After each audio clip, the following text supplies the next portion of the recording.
Experian collects all sorts of personal information. How do you control for privacy? Well, everything, and there are any number of units at Experian that get involved with privacy. As you can imagine, given that one of our units is the credit side of the business, there's a tremendous concern for protecting the consumer's privacy throughout the organization. There is never any personally identifiable information that's shared. It is stripped out when matches are made between databases. In fact, Experian spends, within marketing services, spends a good deal of its time as that objective third party blender, so to speak, if there's a phrase such as that, of information, where companies will come to us with multiple databases that they want to bring together and need not share information with each other. Experian will play a part in bringing those databases together. On the Simmons side, we would never share people's identities or address, individual information with anybody. Again, all the PII data is stripped out of whatever is worked into. Our surveys are opt-in surveys, and people volunteer to be part of the organization. So privacy is an extreme concern of ours. So Ken, can you give me some predictions looking ahead in the media landscape over the next 5 years or so? I think, I learned a long time ago, the best way to make predictions is to look backwards. Right? The best way to make a prediction as to what people are going to be doing and how they're going to be doing it and how to reach these people, I think is to look at the generation before the generation before us. I've sat in rooms now and I've watched little grandnephews and nieces and grandchildren and such use iPads like it's second nature and get on computers and know more than probably our IT guys here at the company about how to use that. And that it forebodes, it's a foreshadowing for the future. And what will happen, I suspect, is that the barriers will be broken down between television and online and mobile, and we will have a single offering out there. And people will use these means of being involved with, for want of a better word, programming,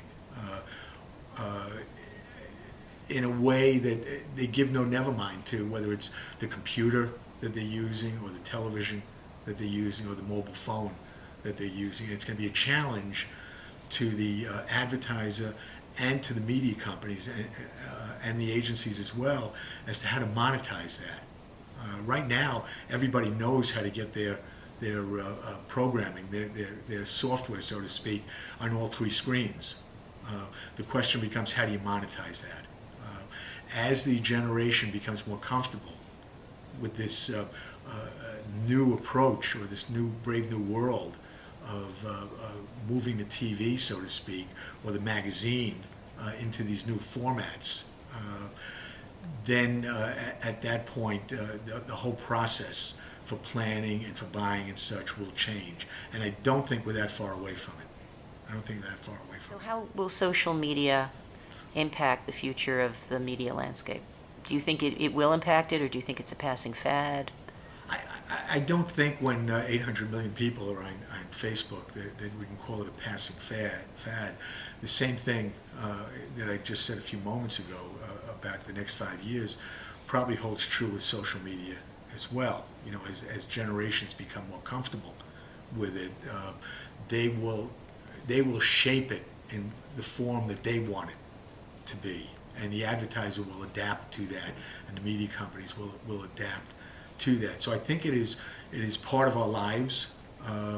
I suspect that at some point it will level off as far as the initial activities that are on there, and I don't think we've seen the final form of what social media will look like. I do believe that the tools will become available for us to, in our industry, to read that activity a little more clearly, to be able to act against the tweets and the Facebook conversations of the world and turn that into a more effective ability to deliver a message to the consumer at the right time, be it through the social media or be it understanding how they are going to approach other alternative means of being exposed to the messages that are there. Experian, as a matter of fact, just recently bought a company called Techlightenment,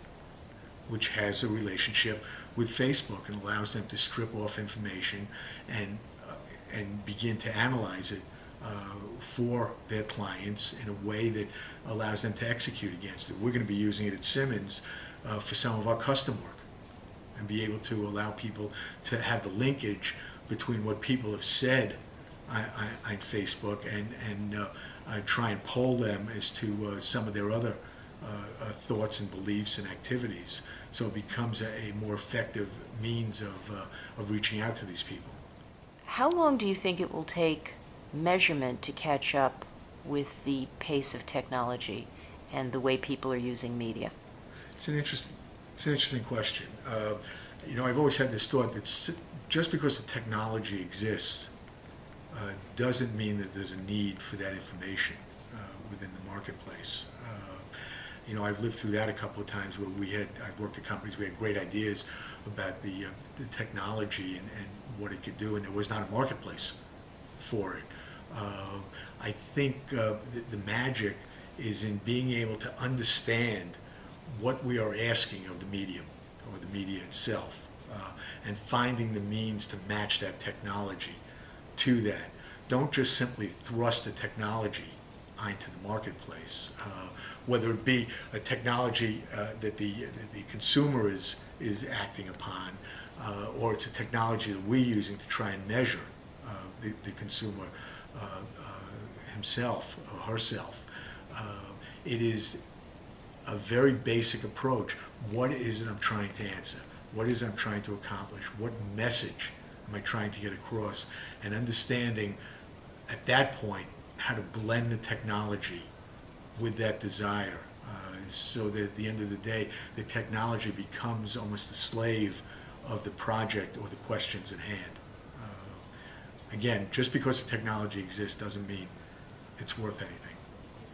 Can you give us a brief overview of the company Techlightenment? Techlightenment is a company that started in the UK, and its purpose is to begin to leverage social media. In particular, they have a relationship with Facebook, where they can look at people's activities, gather that information, put it into forms that are of interest to the end user in trying to understand behaviors on social media.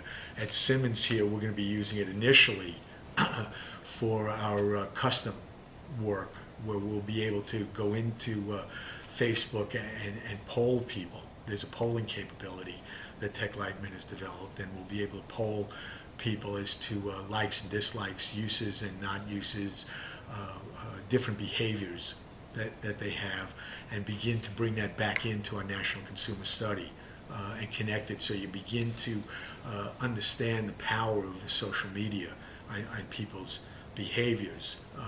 We are giving it some thought as to whether it will play a part in our Simmons Connect activities. We're still in the process of defining the boundaries of Simmons Connect, but it would be an interesting way to bring social media directly into the Connect offering.